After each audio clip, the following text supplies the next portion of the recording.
ibaratkan apa yang perempuan macam mana nak pegang satu modul.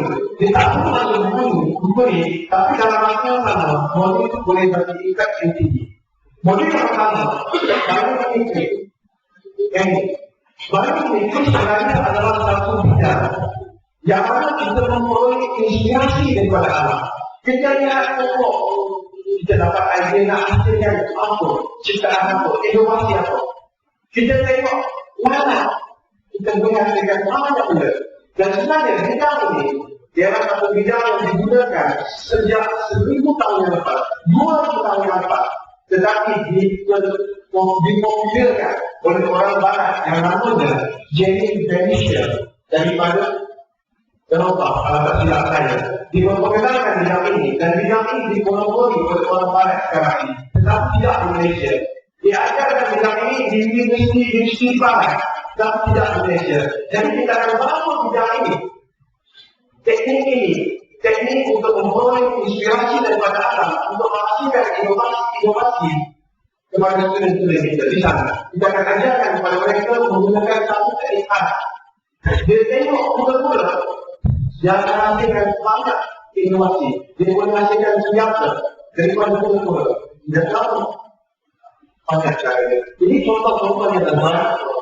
Dengan melihat kenapa saintis berjaya menghasilkan alat spy, alat penyuntik yang boleh menyuntik atau dikesan oleh musuh-musuh.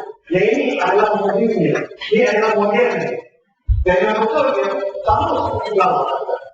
Siapa tahu kenapa berada di atas ini sebenarnya itu adalah menyuntik daripada juga Amerika. Ini hasil inovasinya. Dan yang ini tuan-tuan, ialah dengan mekanika yang datangnya daripada Belanda Gajah. Hasilkan dengan mekanika, dengan kos yang cukup murah, tetapi boleh mengambil barang dengan sangat fleksibel. Kalau sebelum kami melakukan, yang ini boleh seperti baik. Contoh yang sebelumnya, dengan tengok rumpai air, manusia berjaya hasilkan alat penjana elektrik. Letak dalam air anak ini, ombak beraduk penjana elektrik. Ini yang kita ingin bawa kepada student kita. Dengan melihat anak, siapa tahu mereka boleh hasilkan alat-alat yang tergambar dalam pikiran kita. Dan kita ingin cari dalam program tersebut, dalam program motivasi itu, Leonardo da Vinci abad ini. Dan kita mahu cari orang yang bernama Ibnu Al-Haytham di sekolah itu untuk abad yang ini.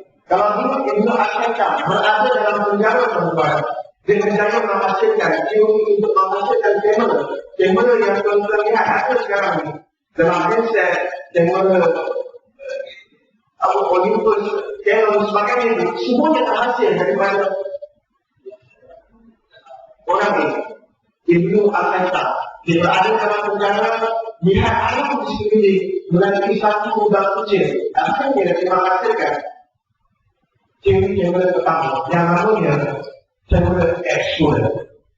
Dan juga dia lakukan ini daripada zaman Renaissance, menghasilkan alat untuk terbang dengan melihat cara berbuat terbang. Ini yang kita ingin bawa kepada masyarakat kita, budak-budak sekolah di sana. Dan tuan-tuan, ini modulnya akan saya berikan insya-Allah hari simulasi nanti.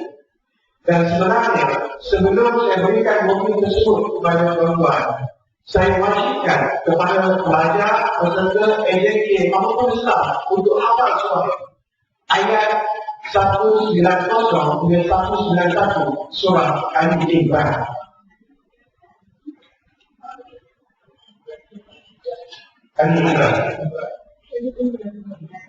Apa surah ini untuk staff nanti dia akan tes oleh penciptaan. Pada yang pelajar, bagi yang perempuan akan tes power kepada Zeroza.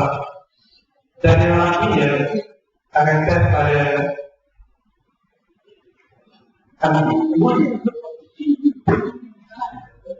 Kemudian,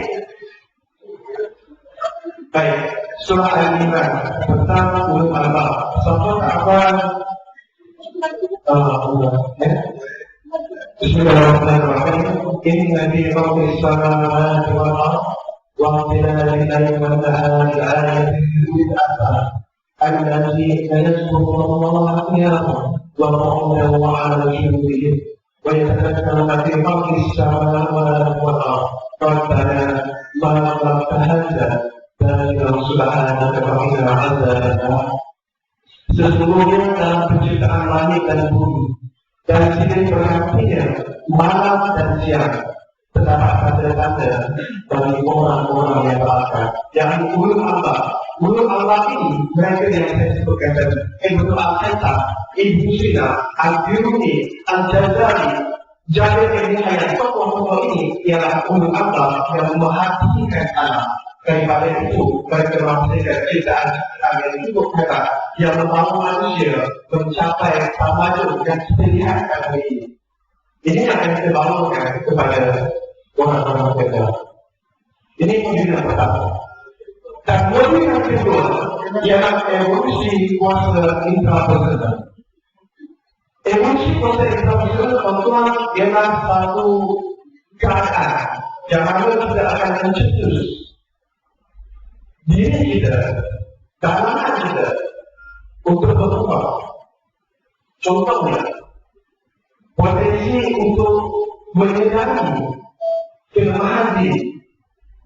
Dan daripada itu, potensi tersebut, bagaimana kita menukar kelemahan diri kita menjadi kekuatan diri. Ini yang dinamakan sebagai evolusi kuasa intrapersonal. Dan kalau sebenarnya, untuk melakukan evolusi kuasa intrapersonal ini, perlu menghadapi 3 masalah.